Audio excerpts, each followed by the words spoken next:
What's going on, everyone? This is Matt, Squeaky Clean Air. All right, let's talk about coilovers, springs, and air suspension.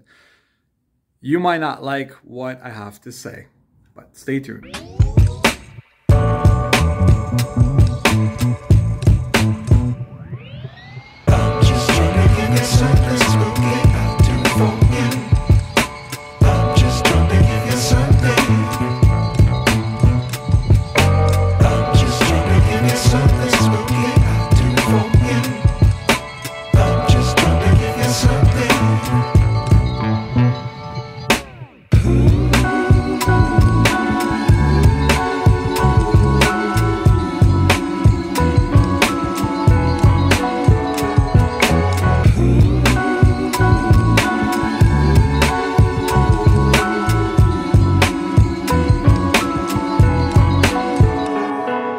All right, what's going on? So the biggest question or the question that I get asked the most is springs, should I go coilovers or should I go air suspension?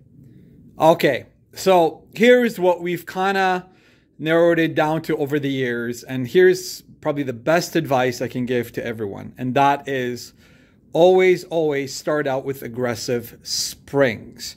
And the reason why that is, especially if you're thinking about going into air suspension in the future, and you will probably want to skip coilovers. And the reason why that is because on average, even the cheaper coilovers like Racelands, you know, the budget coilover brands like eBay stuff that you can find out there, that is around the, I'm talking about Canadian pricing, right? Around the $800, $900 range, because after shipping, even though Raceland's about $500 US, once they come to Canada, you're going to end up paying about $800, $900. So about $1,000 Canadian when it's, duties and shipping. Cheaper brand coilovers, we've already discussed. They don't have dampness adjustment, so they're set in the middle. They don't have, a lot of them don't have lower mounts, so you're not able to extend the height of the shock. You're only able to, kind of work with the preload of the spring. And there's a reason why they're cheap priced, and that's because the alloys that they use or the mounts that they use are either aluminum. It's cheap. Something's got to give. Don't expect to be riding on butter for a subpar $1,000 coilover. Just be aware of that. Now, that's where I get into, especially in the snow belt regions. A lot of people say, well, if I get springs, I'm kind of stuck at one single height. I can't adjust them. I can't raise them for the winter, blah, blah, blah, blah, blah, blah. Okay, guys, how many of you have purchased coilovers and actually at the beginning of winter, and I'm not generalizing, but majority of us, at the beginning of winter, sat down, removed all the wheels, adjusted the coilovers up and down in order to raise the car for the winter? Probably not a lot of you. And that reason being is nobody really wants to put in the headache to do it, right? Which means that, and also, 9 times out of 10, after you've had a nice season of driving around, let's say cheaper coilovers, for an example, right? Because cheaper coilovers use cheaper quality materials, which is more likely for them to seize up. So imagine this: you've bought a nice coilover for like $1,000 or $800 or whatever, out there, and you've put a nice season on it through roads and stuff like that. Abuse the shit out of it, especially if you're a static guy and stuff like that. And now it's winter time, and you want to raise up your car. Okay, cool. You take off your wheels, everything's hunky-dory. You want to raise up the actual, coilover. Bang, they're seized. Okay? So then you're like, well, I have a nice height that I drive at. Everything's okay. I'm just going to leave it, see if I can maybe commando, through the winter and make it work. And that's like majority of us, right? So what ends up happening is you've purchased about $800, $900 for like this budget coilover that most of the time, because it sees it's going to stay at a certain height that you like, and then you're just going to commando through winter. Bang. Okay, but remember, you paid almost $800 for this coilover, right? Because you're thinking that you're going to adjust it and you're going to raise it up. All right, so you get a set of $100 or $200 true hard, lowering springs, right? But the aggressive lowering springs. I'm not talking about like IBOC that you get off your local freaking tire shop. That's like, oh yeah, we're going to lower your car, and you get like a 1-inch drop. Okay. 1-inch drop is cool if you really, want to kind of like improve a little bit of the look of your car. You're in your like 50s, you're older, you kind of want to have performance, but you really, you don't want that huge drop. All right. So you got some aggressive springs, like maybe Skunk 2, like True Hearts. All these springs lower at least close to 1.5 to 2 inches. That's a lot of drop. A 2-inch drop, even after it settles, it's approximately like 2.3, 2.5-inch drop. It's literally almost the same as if your budget coilovers. So do you get what I'm saying? So you're spending $800 thinking that you're going to raise up the car. Chances are you probably won't, because your coilovers are seized and you're going to be driving at that height that you like.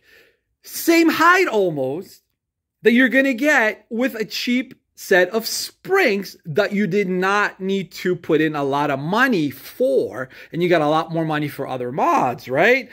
Now, in regards to springs, come on.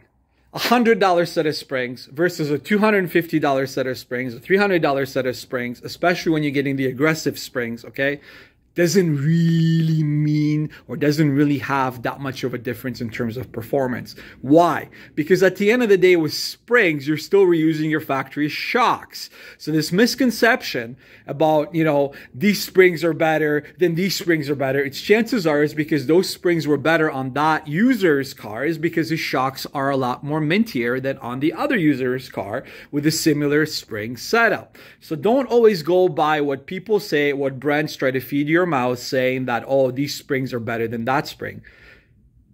Guys, the difference between spring prices is like $100, $150.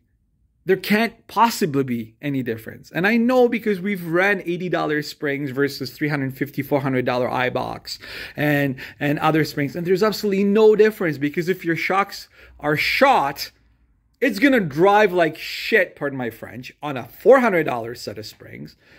The same as an $80 set of springs. So you get what I'm trying to say here? It's better for you guys if you're not sure and you're on a really, really large budget, or a small budget, that you don't have a lot of money to spend, but you do want to have the performance and the look of a lower car. And I'm not saying putting pucks, or cutting your springs, okay? Because that's the ultimate form of like destroying your car. I'm saying get a budget type of a spring setup, like say True Hearts, for about $150. Put them on the car because it is a legit brand, okay? There's absolutely nothing wrong with True Hearts versus like iBox and all the other brands when it comes to springs. And lower your car right out of the box after a couple hours of installation, okay? Your car is going to have a nice look and a nice lowered stance. Like maybe not a crazy drop like you can get with coilovers, but one that will not look much different than a budget coilover setup. Okay. Now there's a big price difference between an $800 or $1,000 set of coilovers versus, for example, like BC's. Gecko Racing, which is phenomenal. Function Form, you got as well. Fortune Auto, but Function Form, Fortune Auto, Forge Motorsports, Silvers, blah, blah, blah. It's all the same kind of stuff, right? I find that BC Racing, I find that Silvers, I find that a lot of those kind of brands of coilovers are very, very stiff to begin with. You're not really looking for much comfort. But that's not what I'm trying to say. What I'm trying to say is those are higher end coilovers. But higher end coilovers give you a lot more features compared to like a set of Racelines, for example, that are cheaper. You know what I mean?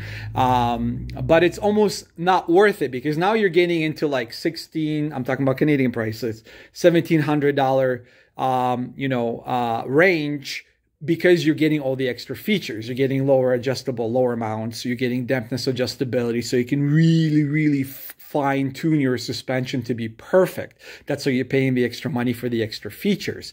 If you just want to drop your car, I'm telling you guys, don't waste your money.